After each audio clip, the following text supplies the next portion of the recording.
las elecciones. Eso es. Miguel Ángel Temprano, economista, buenas tardes. ¿Qué tal? Muy buenas tardes. Además, España es uno de los países, y lo hablamos contigo el otro día, con mayor deuda pública. Y con el mayor esfuerzo fiscal de la Unión Europea. Que la gente habla de la presión fiscal, eso es un dato equivocado. Hay que medir el esfuerzo fiscal porque está muy afectado al tema de la tasa de ocupación, la tasa de desempleo y la economía sumergida. Nosotros somos el país de mayor esfuerzo fiscal, por lo tanto, olvidémonos de que vamos a ingresar más. La única posibilidad que puede haber es ahorrar, es decir, gastar menos, que es justamente lo que el gobierno propone, es decir, lo opuesto a lo que propone, que es gastar más. También es verdad, no por defender en ningún caso al gobierno, pero que claro, todo el mundo, y lo estamos viendo con diferentes sectores que se van a la huelga, todo el mundo pide dinero aquí en época de crisis, claro, como es lógico, hay las necesidades, ¿no? Ya, pero es decir, ¿cómo se gestiona eso, Miguel Ángel? ¿Cuál sería la receta, la solución alternativa? Pero yo no soy político ni me he presentado, es que lo que es muy gracioso es llegar y decir que yo soy el mago Berlín y cuando me dicen que haga magia, decir que, hombre, que es magia, que cómo la voy a hacer, ¿no? Pero los políticos lo resuelven eso diciendo que pase el siguiente, ¿eh? Bueno, ¿qué tal, hay un dato muy significativo. Acaban de aprobar algo que aparentemente está muy bien. Yo lo he dicho en esta casa, que yo soy el primero que digo que las pensiones deben de subir, pero claro es que cuando juntas pensiones, subsidios y desempleo, te vas al 48% de los ingresos previstos y con un problema adicional. Aquí todo se soluciona pidiendo dinero prestado, en una palabra, aumentando la deuda pública. El déficit, lo he dicho aquí también, la deuda pública no es más que la acumulación de déficit de todos los años. Pero nos hemos encontrado con un problema este año muy importante, que es la subida de los tipos de interés. La vida media de nuestra deuda está en aproximadamente 7,9 años. Contra más larga sea, mejor, ¿no? Pero tenemos también un tipo de interés muy bajo, un tipo medio del 1,72. Fabuloso. Bueno, pues este año, entre renovación de la deuda, porque obviamente si no la pagamos, la que vence la tenemos que renovar, más el déficit en el que igual vamos a incurrir, vamos a pedir 258.000 millones a la calle. Lo repito, una cifra que parece estrambótica. Como el tipo medio va a estar en el torno del 3,2, significa que simple y llanamente por el incremento del tipo de interés vamos a construir 7 hospitales de la paz. Bueno, mejor dicho, no vamos a construir ninguno, sino que los vamos a pagar en tipos de interés. Y pongo lo del Hospital de la Paz porque es un grandísimo hospital público, el mantenimiento de la paz viene a ser como 500 millones de euros al año, es decir, pagar las camas, los médicos, los sanitarios. Bueno, pues eso es lo que ocurre. Cuando gastas más de lo que ingresas, al final lo pagas, pero lo pagas fundamentalmente vía intereses. Dices, el principal no lo pago, ya, pero los intereses sí. A mí me llama aquí la atención un poco, y voy a tirar piedras para Bruselas, ¿no? Pero también le llegan unos presupuestos que lo que me llama la atención precisamente es que den el visto bueno y que a lo mejor no cuenten con esos asesores que puedan decir, que no sé hasta qué punto se pueden meter o no y decirle a un país, oye, por aquí no, por aquí sí, pero que esos presupuestos se enviaron a Bruselas y dieron el visto bueno para conceder esas ayudas, ¿no?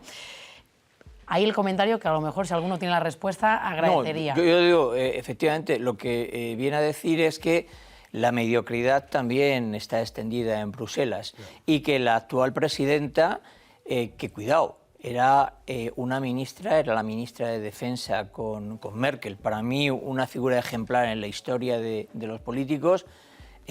Ursula von der Leyen me ha demostrado que es muy mediocre y que, como dice un periodista de esta casa, le hace ojitos al presidente, pero no estamos para ello.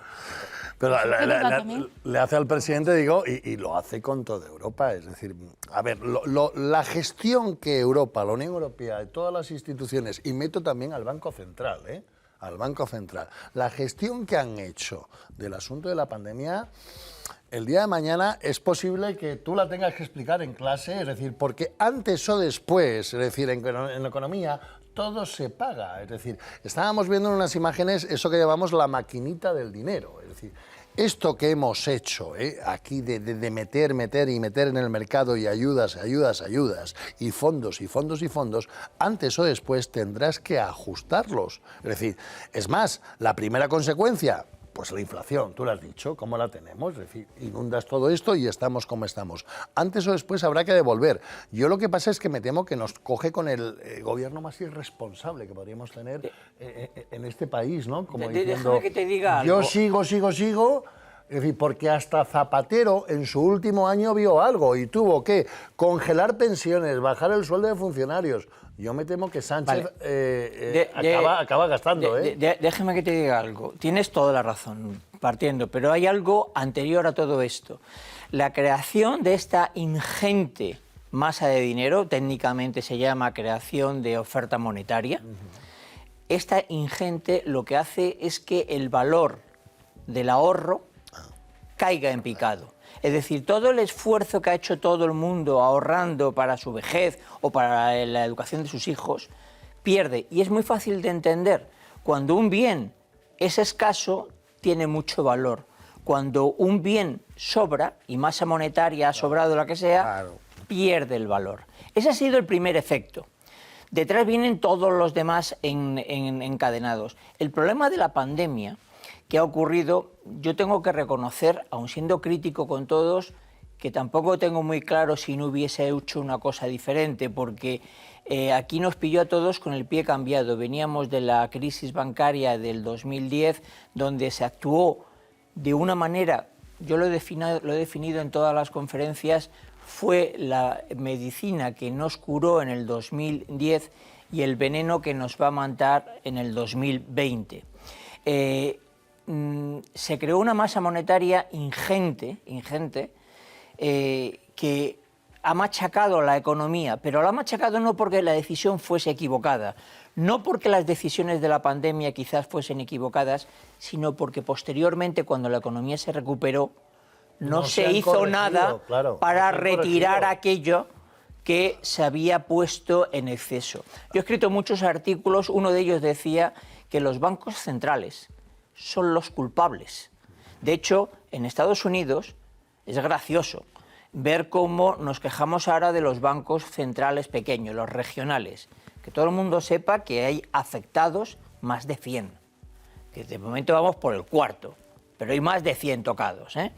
Es curioso que el vicepresidente de la Reserva Federal, un señor que se llama Barr, sale diciendo que van a ampliar las medidas de supervisión bancaria. Y tú le dices, joder, ¿es que no lo hacíais? Los bancos tienen hoy en día en Europa una cosa que se llama Basilea III, lo cual significa que son unas normas de supervisión y control, lo cual significa que ha habido un Basilea I que no ha valido para nada y un Basilea II que no ha valido para nada. Y muy probablemente yo me muera y vea antes el Basilea IV. Lo cual significa que quien tiene que hacer su trabajo, Christine Lagarde, en el Banco Central Europeo, yo a Draghi le defino como el Moisés de la economía, porque hablaba, no hacía las cosas, pero las aguas sabría. Lagarde, cuya historia tiene porque fue ministra de Finanzas con Sarkozy, fue presidenta del Fondo Monetario Internacional después de los escándalos que había habido, llegó pensándose que ella también era Draghi. Y desgraciadamente, pues no es Moisés. Entonces, yo creo que obviamente Pedro Sánchez va a intentar muchas cosas para su propia reelección y con un problema, y esto es una opinión personal mía, yo creo que no sabe ni lo que va a hacer. Yo le considero un incapaz técnicamente hablando.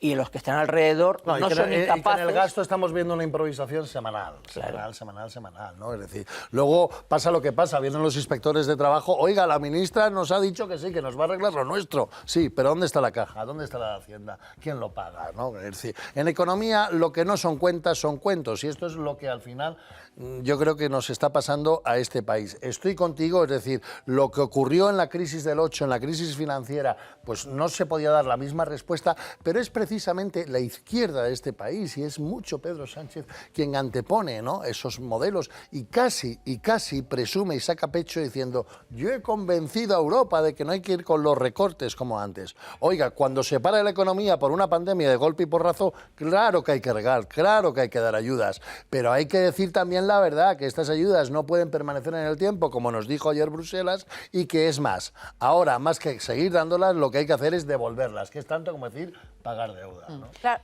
pero yo Me quería... con una duda, ¿no? Sí. Es que hoy lo decíamos también, Alemania, que ha entrado en recesión, o Estados Unidos, que también ya trascienden noticias de que está teniendo problemas para pagar a sus trabajadores, a funcionarios públicos. ¿Qué puede pasar con España? No sé si nos puede hacer una pequeña previsión, porque es verdad que esto va a costar devolverlo. Lo de Estados Unidos es diferente porque es un tema político, puramente político, que ya ocurrió con Obama. Timothy Geithner, el que era el secretario del Tesoro y antiguamente durante la crisis financiera fue presidente de la Reserva Federal de Nueva York, ya hay una escena política que el secretario del Tesoro con Bush, Hans Paulson, dijo que era verdad con la creación del dinero y todo esto. Pero bueno, eso es otra película completamente aparte. El tema está en que antes o después, Europa y los países. Bueno, perdón, el otro día ocurrió un detalle que yo creo que es el resumen de lo que está ocurriendo. Calviño ha dicho o ha pedido que haya, la verdad, que se vaya un paso más en la unión bancaria, juntando el fondo de garantía de depósitos de los bancos. Y le ha contestado el ministro de Finanzas alemán diciéndole que antes de hacer eso habrá que revisar los balances de los bancos porque tienen los bonos mal valorados. Entonces, ya Europa nos está diciendo por dos vías, por la vía política y por la vía técnica hablo de los funcionarios del sistema monetario, del Banco Central, que esto no va bien.